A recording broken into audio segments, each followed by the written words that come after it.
YouTube channel में। और आज के वीडियो लेक्चर में स्टूडेंट्स हम बात करेंगे एक्सरसाइज 5.1 की क्लास 10th अर्थमेटिक प्रोग्रेशन। कल हमने इन्हें टर्म फाइंड आउट करना देखा था, सीक्वेंस देखा था, सीरीज, सीक्वेंस, प्रोग्रेशन, इन सब का डेफिनेशन देखा था। आज हम क्या करेंगे, एक्सरसाइज 5.1 करेंगे solve.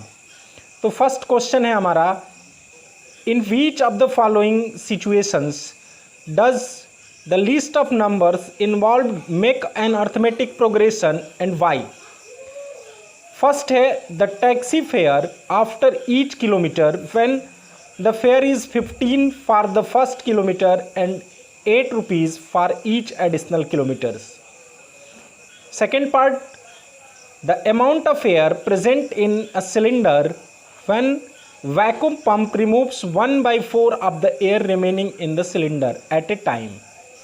Third part, the cost of digging a well after every meters of digging when it costs 150 for first meter and rises by 50 rupees for each subsequent meters. And last one, fourth question, the amount of money in the account every year when 10,000 is deposited at compound interest at 8% per annum. ये 4 questions हैं और इनके बारे में हमें ये बताना है क्या ये अर्थमेटिक प्रोग्रेशन का फॉर्मेशन करते हैं। तो आइए इसको सॉल्व करते हैं। तो आइए फर्स्ट क्वेश्चन की बात करते हैं। इसका पहले टर्म निकालते हैं हम, लिस्ट ऑफ नंबर्स, फिर चेक करेंगे क्या ये अर्थमेटिक प्रोग्रेशन में है या नहीं। तो फर्स्ट में क्या दिया है, the taxi fare after each kilometre when the fare is 15 rupees for the first kilometre and 8 rupees for each additional kilometre. Then given that, इसमें गिवन क्या है, जो फर्स्ट किलोमीटर है उसको हम A1 या A से सपोज करते हैं, वो है 15 रुपीज़।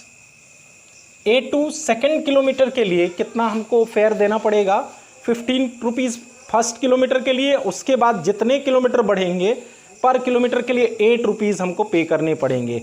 तो यहाँ पे होगा 15 + 8 = 23। Third kilometre, for third kilometre 15 + 2 × 8, 15 + 16 ये होगा 31 रुपीज़ एंड सो ऑन। तो यहाँ पे जो लिस्ट ऑफ नंबर्स हमें मिल रहे हैं, लिस्ट ऑफ नंबर्स वो क्या मिल रहे हैं, आर 15, 23, 31 एंड सो ऑन। अब चेक कैसे करते हैं कि कोई भी list of numbers arithmetic progression में हैं भी या नहीं। इसको चेक करने के लिए हमें क्या करना होता है, कहीं भी 2 कॉन्सिक्यूटिव टर्म का डिफरेंस फाइंड करेंगे, अगर वो सब कांस्टेंट आ रहे हैं तो ये अर्थमेटिक प्रोग्रेशन में होता है। तो इस लिस्ट ऑफ नंबर में हम पहले फर्स्ट और सेकंड का करेंगे, A2 - A1, 23 - 15 ये आएगा 8, फिर थर्ड माइनस सेकेंड ये भी आ रहा है 31 - 23 8। Since A2 - A1 = A3 - A2 and so on = D। ये डिफरेंस क्या आ रहा है, इक्वल आ रहा है, कॉमन आ रहा है। Hence this situation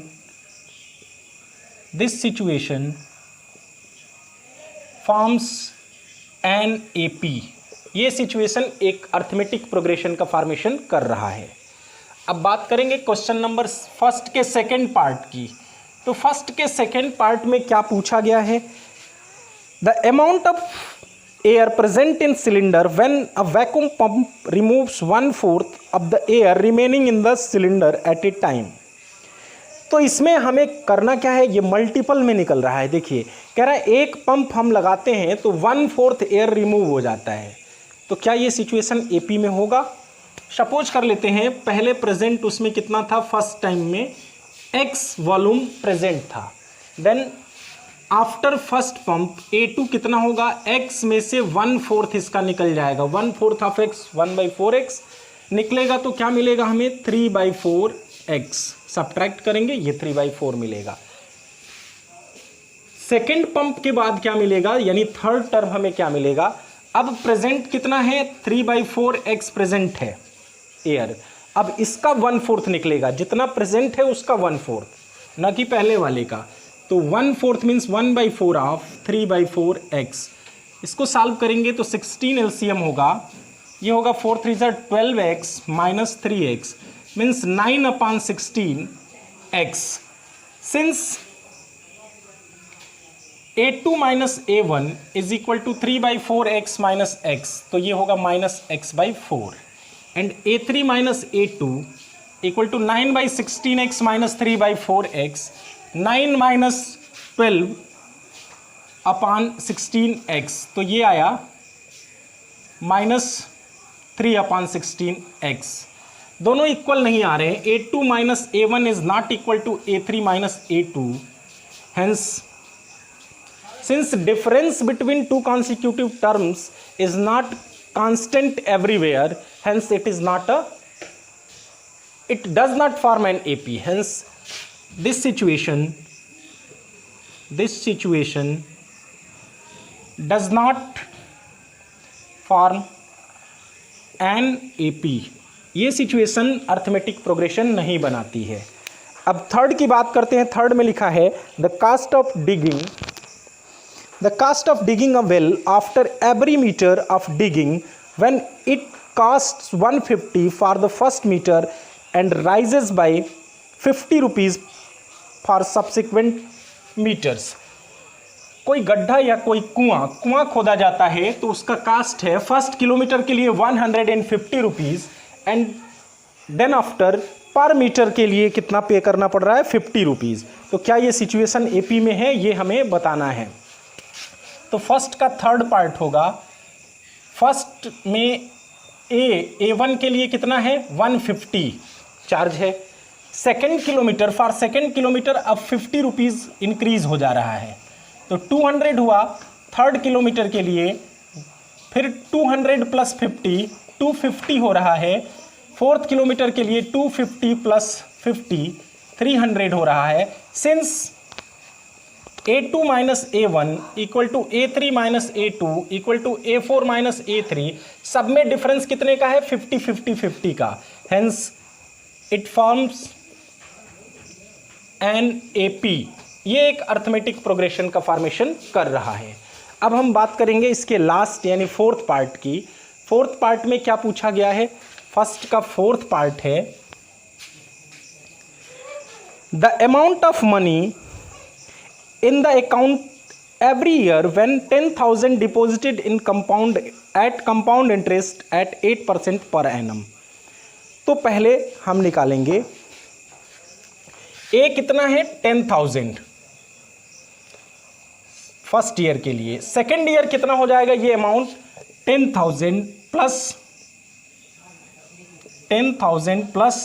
8% of 10,000, 8/100 into 10,000, तो ये हुआ 10,800।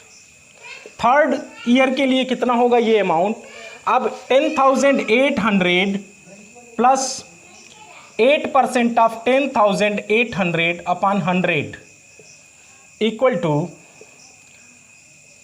10,800 प्लस 10,000 नहीं, ये 11,664 हो गया। Since A2 minus A1 not equal to A3 minus A2, hence it does not form an AP। ये AP का फॉर्मेशन नहीं कर रहा है। तो इस तरह से हम सिचुएशन को चेक करेंगे कि कौन से सिचुएशन में AP का फॉर्मेशन हो रहा है और कौन से में नहीं हो रहा है। तो आइए स्टूडेंट सेकंड क्वेश्चन की बात करते हैं। Right first 4 terms of AP। First 4 terms लिखने हैं। हमें ये पता है कि nth टर्म का जनरल टर्म का फार्मूला है A plus n-1 into D. तो यहाँ हम A1 गिवन है 10, A2 क्या होगा A plus D means 10 plus 10, D भी 10 है A भी 10 है, ये हो गया 20। A3 थर्ड टर्म होगा A प्लस 2D, तो ये होगा 10 plus 2 into 10, 20 plus 10 30, and fourth term A plus 3D ये होगा 10 + 3 × 10, 30 + 10 40। सिमिलरली यहाँ पे क्या होगा, यहाँ देखिए a -2 और d 0 दिया है। d अगर 0 है तो सभी टर्म सिमिलर मिलते जाएंगे, 0 इंक्रीज करेंगे तो सेम नंबर्स मिलते जाएंगे। मीन्स a1 भी -2 होगा, a2 भी -2 होगा, a3 भी -2 होगा और a4 भी -2 होगा। सिमिलरली आप थर्ड क्वेश्चन को कर सकते हो। a1 होगा 4, a2 होगा सेकेंड टर्म 4 - 3, यहाँ -3 है, d निगेटिव है तो निगेटिव माइनस होते जाएंगे, तो ये हो गया 1। a3 होगा 4 - 2 × 3 मीन्स 4 - 6, ये हुआ -2। एंड सिमिलरली a4 होगा 4 - 2 × 4, 4 - 8 = -4। ये इस तरह से हम टर्म्स को निकालते जाएंगे। अब हम बात करते हैं क्वेश्चन नंबर 3 की। तो क्वेश्चन नंबर 3 में पूछा गया है, for the following APs right the first term and common difference. तो फर्स्ट टर्म देखिए एकदम सामने दिख रहा है 3 है। कॉमन डिफरेंस कैसे निकालते हैं, किसी दो कॉन्सिक्यूटिव टर्म का डिफरेंस निकालेंगे।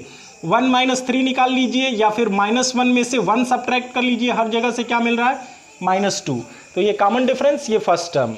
यहाँ पे फर्स्ट टर्म है -5, कॉमन डिफरेंस d है -1 - -5, तो ये हो गया -1 + 5 4। And similarly a = 1/3 and d = 5/3 - 1/3। कहीं से भी दो कॉन्सिक्यूटिव टर्म ले सकते हैं, 9/3 - 5/3 भी आप ले सकते हैं, तो ये होगा 4/3। तो इस तरह से हमने थर्ड क्वेश्चन को देखा। आप फोर्थ क्वेश्चन को भी देखेंगे, रिमेनिंग क्वेश्चन आप करेंगे थर्ड का। तो आइए अब लास्ट फोर्थ क्वेश्चन की बात करते हैं। फोर्थ क्वेश्चन में पूछा गया है, which of the following are APs, means arithmetic progression. Short में एपीज लिखा गया है। If they form an AP find common difference, short में लिखा है हमने CD common difference D and write 3 more terms. अगर एपी में है तो कॉमन डिफरेंस निकला है और आगे के 3 टर्म्स और लिखने हैं। तो यहाँ पे सबसे पहले हम एपी कैसे चेक करते हैं, हमने आपको पहले दिन बताया था फर्स्ट लेक्चर में कि जब भी हर जगह कॉन्सिक्यूटिव टर्म का डिफरेंस इक्वल आए, कॉमन आए, तो वो एपी में होता है लिस्ट ऑफ नंबर। तो यहाँ चेक करते हैं second term minus first term कितना आएगा, 4 - 2, 2 आ रहा है। अब चेक करते हैं फिर third term minus second term, कम से कम 3 जगह चेक करेंगे। तो 8 - 4, ये तो आ रहा है 4, यहीं पे दोनों इक्वल नहीं आ रहे हैं। Since a2 - a1 not equal to a3 - a2, this shows that it does not form an AP। ये कोई भी AP फॉर्म नहीं कर रहा है।